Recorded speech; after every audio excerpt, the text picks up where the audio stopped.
Colorado survives. ML Sports Take brought to you by Brewerton Ace Hardware, Rosie's Corner, and our great friends at RV Source of Central New York. Service, rent, buy, sell. Oh, and now you can store your RV with RV Source. Go get them on Facebook and Instagram. Find out more about that. Mike McKay, my man, and his team doing a great job. Colorado escapes 31-26 over North Dakota State. We know the success that North Dakota State has had in recent years.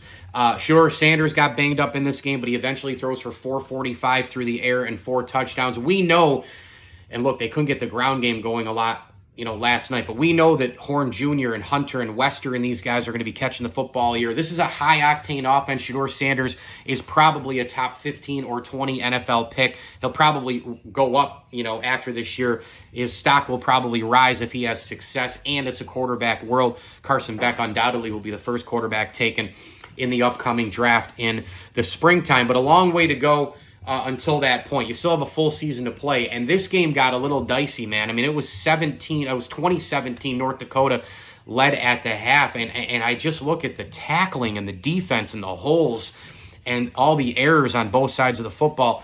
Colorado's got to clean a lot of that stuff up if they're going to have a successful season. We know what happened last year. A lot of people said, well, the hype and expectations, they didn't live up to it, blah, blah, blah. But Deion still came in, made them a national program, put them on the map, culture change. They have pros on both sides of the ball. It's a matter of now in year 2 with Deion putting it all together. Terrell Owens was on the sidelines last night. But you look at this schedule, right? I mean, they gave up 26 points to North Dakota last night. They only allowed 6 in the second half, so they did tighten some things up. When you look at Colorado, you look at the Big 12, you look at what is still ahead with these high-octane offenses. They're going to be playing RPO City, passing, running, 30, 40, 50-point possible offenses here per game. When you look at UCF, Kansas State, Arizona, Utah, Kansas, Oklahoma State, this is not a daunting schedule like a Florida, for example, but it's still really hard, I think, and you've got a lot of games, prime time.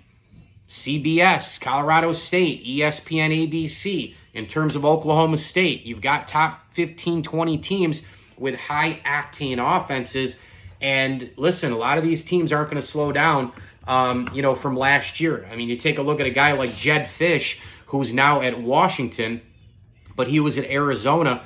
That offense is still there with Arizona, systematically and all the rest. So Colorado's defense in the first half, even though they tightened up second half, they got to clean up a lot of that stuff, a lot of the penalties, a lot of that stuff going on both sides of the ball. But they do escape. You get the win, you move on. Deion, Shedeur, and company, 1-0 for the Buffs. ML Sports Take here, brought to you by RV Source of Central New York, Camillus Golf Club, Stumble and Monkey Brewing Company, and our great friends over at the Allen Angus Pub. Before and after all the big events, go get a best darn Angus burger in town. We got Q's Hoops, we got Crunch Hockey coming up, all the big concerts and entertainment in downtown Syracuse. Stop by the Allen Angus Pub, a proud ML Sports Platter sponsor, and tip of the cap thank you as well to friends of the program, Dan Van Hart, Bob and Adam Groff, Chris Cara, and of course, the Swan and Whitaker families. Make sure you subscribe to my YouTube page at ML Sports Platter, and as I always tell you, enjoy the games.